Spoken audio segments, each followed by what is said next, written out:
Hey guys, welcome back to another layout video. It's actually an update video.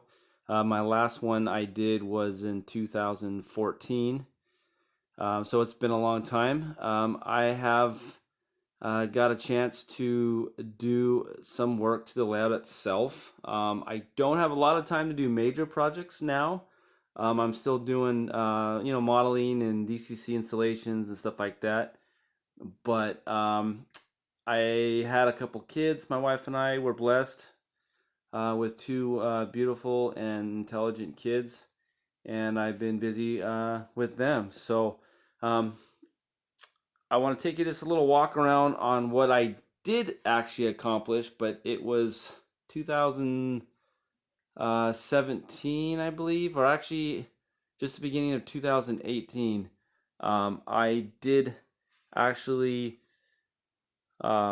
finish off the other side of the layout. So the last update video, the layout stopped right about here.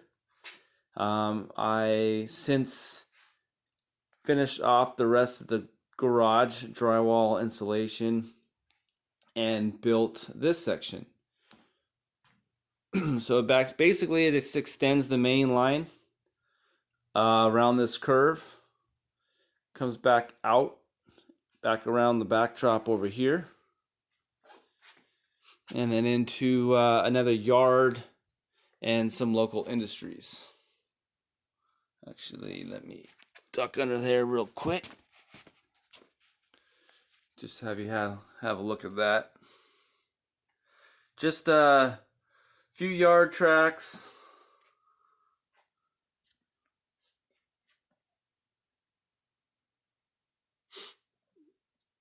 I have an ice dock.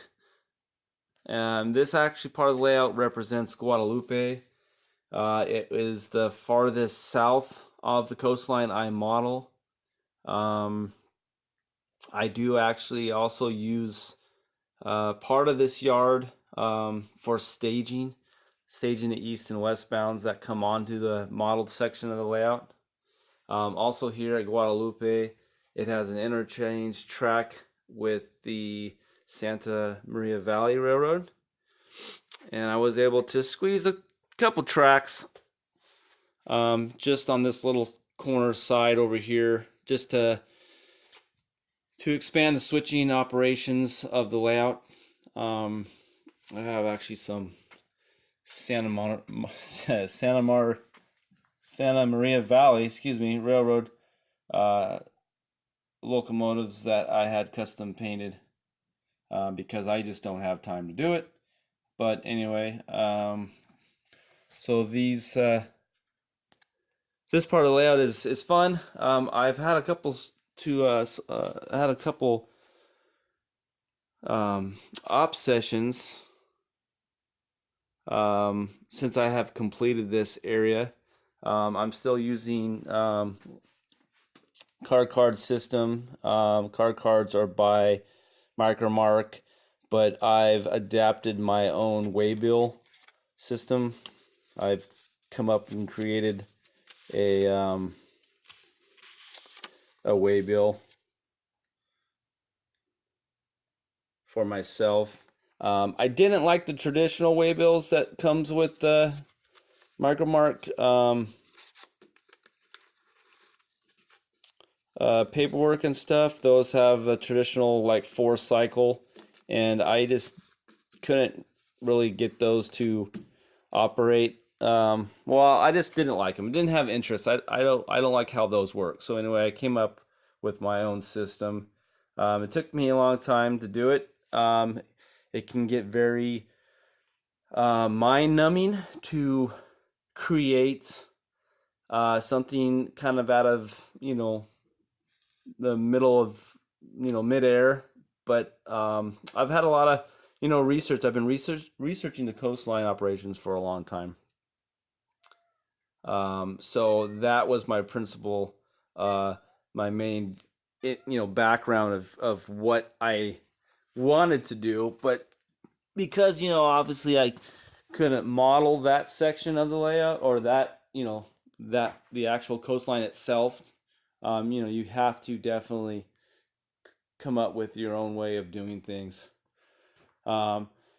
So this area is still have to be scenic. The backdrop I'm using, I purchased those a while ago. I think it represents the coastline very well. I'm just not sure exactly how I'm going to build or create the scenery to blend it in like I have on the other sections of the layout. I think this section came out really nice. I still have to do a lot more static grass and stuff, but this is the town of Oceano on the foreground, and then the back tracks are is what I consider Cuesta. It is the northern most part of the layout or the route modeled. In fact, the tunnel porthole there is the split from the layout itself. But I still can run trains, continuously. It is a basic loop, but I just don't operate the trains that way. So the next big change is coming pretty quick in the next couple weeks. I will be tearing down the original single car garage section of the layout. I've determined over the last several years, I've purchased more and expanded my brass collection, and a lot of the locomotives are a bit finicky. They only work better on the larger curves, even though I believe 34-inch radius is the maximum here. Well, my biggest problem is actually this curve right here that you see in the foreground. It's only about a 32. At the time, that was the only space I had. And in fact, it's not even a true 32-inch radius curve. There is a bottleneck right here where it actually gets tighter. And a lot of my larger locomotives don't like that. And they just don't run well. In fact, some of them don't run at all. So that was a mistake on my part. I just didn't build that well. I did test the locomotives at the time that I had, but like I said, I have exceeded that and other locomotives that over the years that that just don't like it. So this is a pretty big project. I'm just gonna take out obviously all the trains, all the buildings, and take it back down to plywood and start over. Let me show you the track plan that I do have. I've already figured that or done that. I'll show it to you here. So obviously this is still in place. This is the door where I go into the house because my garage is in a 3-car garage. That curve, that's the problem, is actually right here. And on the existing track, the curve extends and then goes around to the layout here and then back around. But I will move that. The whole yard will be on one big curve, with the largest of the curves at 44 inches in diameter, or 44-inch radius, and with 2.5-inch centers going to the inside. So I believe the inside track will be the tightest, and it will be at 34. But most of that will be yard car storage, so it shouldn't be a big deal at all. The roundhouse will pretty much stay in the same place. I will have to move it, so I will have to take it out, and I probably will upgrade that turntable to the newer Walters DCC. I like their controller a lot better. But this will also help out in operations.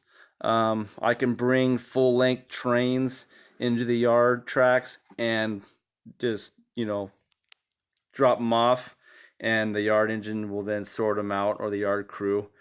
So that's, it's a pretty big project, I guess. Um, it should be a lot of fun. The layout will be a lot more operational. Um, so that look forward to that, and I'll definitely keep making videos um, as progress goes on. But yeah, so I hope you guys enjoy what I've done so far, or what I've done in the past, and look forward to the stuff I've got going on. So thanks for subscribing. I appreciate it. And any questions or anything, please leave me a comment. All right, thanks.